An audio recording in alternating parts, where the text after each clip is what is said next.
Ça a été difficile les mecs, mais je suis très content de vous retrouver pour ce débrief les gars. Trophée des champions, champion mon frère. Salut à tous les gars, c'est Azial. Aujourd'hui, on se retrouve pour une nouvelle vidéo débrief de ce trophée des champions. PSG Monaco, victoire 1-0 dans les dernières minutes secondes du match sur un but d'Ousmane Dembélé sur une passe décisive de Fabian Ruiz qui avant ça a réalisé une entrée, on va pas se mentir, très compliquée.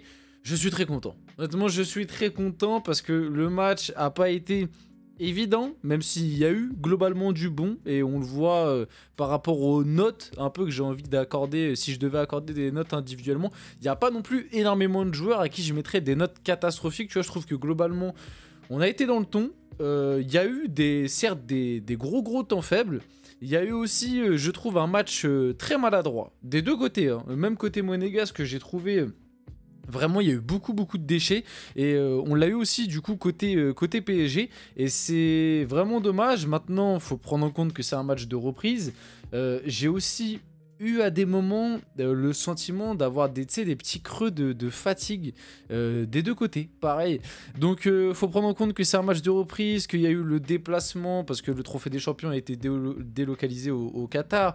Voilà, il y a plein de choses à prendre en compte, mais le principal est là, c'est cette victoire, ce qui va donner déjà un plein de confiance, je pense, à pas mal de gens et globalement au groupe, et ça fait du bien. Ça va être le premier trophée mine de rien de quelques joueurs, les Pacho, les Désiré Doué, enfin premier trophée en tout cas avec le PSG, même Désiré Doué je pense que c'est son premier trophée tout court, et pareil pour Pacho, mais João Neves, tout ça, bref, Safonov, etc. Vous avez compris. Donc ça déjà ça fait plaisir, ça fait toujours plaisir de remporter un trophée, et ouais, ça va apporter le plein de bonhomie, j'ai envie de dire, autour de cette équipe et de ce groupe avant un mois de janvier qui va être crucial, décisif et compliqué à aborder. Et comme je dis, malgré tout, sur le match, il y a des choses à redire. Il n'y a pas eu non plus que du positif, même si globalement, je pense qu'on doit être satisfait de la rencontre proposée. Maintenant que j'ai dit tout ça, avant que la vidéo commence, que je rentre un petit peu plus dans le détail, n'hésitez pas à liker, commenter, partager, vous abonner, ça fait toujours plaisir, ça aide pour le développement de la chaîne. Et comme d'habitude, je remercie bien évidemment tous ceux qui le font. Donc, si je dois vite fait donner mon impression sur le match, pour moi, on a eu un PSG qui a été encore dans le ton, hein, qui encore une fois a montré quand même sa supériorité, qui globalement mérite sa victoire, avec, je trouve, une grosse première demi-heure où tu as vraiment dominé, tu as eu les occasions. Après, il y a eu les 15 dernières minutes de la première mi-temps et les 10-15 premières minutes de la deuxième mi-temps, donc cet intervalle aussi de 30 minutes là, les 15 dernières de la première, les 15 dernières de la première, ouais, et les 15 premières de la deuxième, où là je t'ai senti un peu plus en difficulté. Il y a le poteau de Vanderson, il y a Donnarumma qui fait 2-3 arrêts qui sont pas non plus hyper compliqués, mais voilà, tu subis un peu plus, tu as du mal à ressortir. Monaco te presse bien et ça a été clairement un temps faible côté PSG où au final t'as quand même pas cédé et t'as pas non plus subi un nombre d'occasions incalculables, mais on sentait que Monaco avait repris un petit ascendant. Et après, je sais pas si c'est les rentrées, parce que je trouve que les rentrées ont pas forcément été très bonne ou très impactante, même si finalement c'est Fabian Ruiz qui fait la passe D sur Dembélé. L'entrée de Fabian Ruiz n'est pas dingue, et même globalement l'entrée de Barcola, l'entrée de Gonzalo Ramos et Mayoulou à la toute fin, je les ai pas trouvées hyper impactantes, mais c'est à peu près dans ce moment-là, vers la 60-65e, premier changement, si je me trompe pas, de toute façon on ira voir après comme d'habitude sur FootMob, où je trouve que le PSG a remis un coup d'accélérateur et a fini en boulet de canon. Et vraiment à la fin t'as eu encore une fois un nombre d'occasions, tu t'es procuré des grosses situations, etc. Keun, le gardien de Monaco, fait un très gros match, notamment moi la parade qui m'a choqué, c'est celle sur Hakimi là. La parade sur Hakimi, mais laisse tomber, je sais pas comment il fait pour aller la chercher, quand Hakimi là il dézone un peu, frappe croisée, et il sort un arrêt réflexe, bref. Mais ouais, il a quand même repoussé l'échéance. Comme je vous l'ai dit, globalement sur la rencontre, je trouve que le PSG a été supérieur à cette équipe monégasque. Je pense qu'on mérite largement cette victoire. Maintenant, oui, c'est cruel pour Monaco qui a livré un beau match, hein. Mais ils ont été meilleurs que quand on les a joués là en championnat il y a 2 semaines. Mais on a quand même sorti un PSG supérieur qui, encore une fois, montre sa domination sur le championnat et sur les autres équipes en Ligue 1. Donc ça fait plaisir, et encore une fois, du coup, une victoire, un trophée, et comme j'ai dit un peu plus tôt dans la vidéo, ça va faire du bien pour toutes les échéances qui vont arriver très prochainement, et notamment la Ligue des Champions. Donc sur FotMob, donc la victoire 1-0 avec le but de Dembélé, comme j'ai dit un peu plus tôt, à la 92e. Donc au niveau des stats, vous le voyez, bon, il n'y a pas les XG, parce que c'est pas c'est pas la Ligue 1, enfin c'est pas un championnat, donc généralement ils ont pas trop les XG, ou en Ligue des Champions où ils les mettent pas, bref. Mais au niveau des stats, bon, c'est quand même assez criant. 28 tirs, 10 cadrés, avec 6 grandes chances. En face, t'as 12 tirs, 5 cadrés et une seule grande chance. Et je pense que la grande chose qu'ils ont, ça doit être sûrement le poteau de Vanderson. Donc 60-40 en termes de possession, tu vois, le PSG a quand même été dominateur. C'est dommage qu'on n'a pas, comme d'habitude, j'aime bien le petit graphe qui montre un petit peu la domination en fonction des minutes, mais comme je vous l'ai dit, moi je trouve que sur les 30 premières minutes, on a eu un PSG au-dessus. Après 15 dernières minutes de la première mi-temps, Monaco a repris un petit peu du poil de la bête.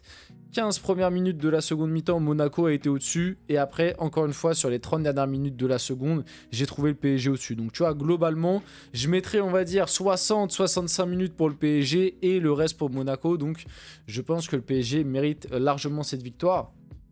Du coup, comme je vous l'ai dit, à peu près vers la 67e, c'est là où il y a vraiment eu le coup d'accélérateur. Et comme je vous l'ai dit, pourtant, je trouve que les rentrées n'ont pas vraiment été impactantes, hein. Fabien Ruiz, passeur décisif, mais il fait pas du tout une bonne entrée. Franchement, alors oui, du coup, il y a la passe D, je vais être très clément, je vais pas l'insulter, mais son entrée est pas bonne du tout, hein. Le nombre de contrôles, de déchets, encore une fois. Et pour moi, c'est vraiment ce qui symbolise cette finale et ce match, hein. C'est les déchets, il y a eu beaucoup de pertes de balles, beaucoup de passes ratées. Et comme j'ai dit, des deux côtés, hein, que ce soit côté PSG, mais même côté Monaco.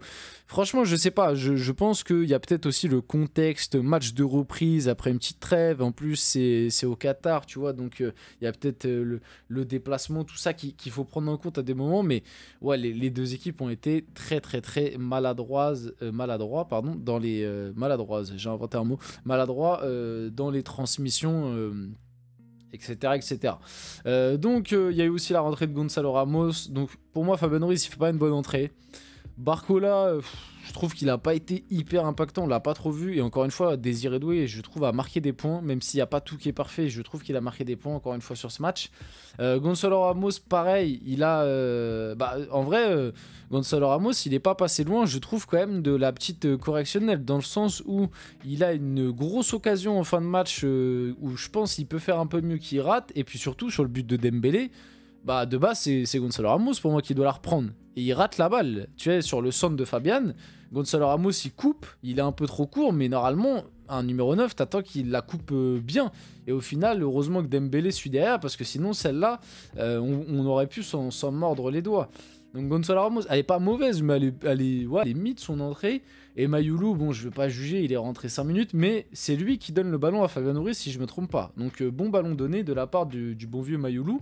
Et vous voyez, en termes de notes, bah, en vrai, je suis plutôt d'accord avec les notes de FotMob, hein, dans le sens où côté PSG, parce que j'ai surtout regardé PSG faire des notes côté Monégasque, c'est plus compliqué, mais Akliouche nous a fait très mal. Moi, c'est vraiment Akliouche où je me suis dit, ah ouais, Ilé Nikena, ça a été compliqué, 5-5, et même dans le match, hein, ça a été compliqué. Bon, après, Mbolo est rentré, ça n'a pas été mieux du tout. Mais ouais, moi, celui que j'ai surtout... Et Zakaria aussi. Zakaria a fait du bien. Derrière, ils ont été solides, Kerrer Salissou. Mais Zakaria a fait du bien. Kun, bien évidemment, homme du match en plus, là, j'avais pas vu. Mais ouais, moi, celui que j'ai vu côté Monaco, surtout, c'est Akliouche. Et du coup, côté PSG, ouais, comme je l'ai dit, je vois pas trop de flops. Ceux qui ont peut-être été un ton en dessous, je dirais Dembélé, je dirais Lee Kang-in. Tu vois, si je dois en faire 3, c'est pas des mauvais matchs, attention, mais ils ont été un petit peu en dessous du reste. Je mettrais Dembélé, Lee Kang-in, et j'hésite entre... je mettrais João Neves. Voilà. Mais comme j'ai dit, c'est pas mauvais, c'est juste qu'ils ont été un petit peu moins bien que les autres. Sinon, après le reste, sinon globalement, en fait, tout le monde a été bon. Voilà, tout le monde a été bon, voire très bon. Donc voilà. On arrive sur la fin de ce débrief, j'espère qu'il vous a plu. La chose à retenir, c'est champion mon frère. Voilà, même si c'est le trophée des champions, les gars, ça fait toujours plaisir. Faut profiter, faut savourer, parce que ça se trouve, dans 10-15 ans, le PSG ne gagnera plus rien. Donc profitons tant qu'on gagne des trophées quand même. J'espère que la vidéo vous a plu. N'hésitez pas, le like, le commentaire, le partage. Et voilà, on arrive sur la fin de cette vidéo. C'était Asial, on se retrouve très rapidement pour une prochaine vidéo.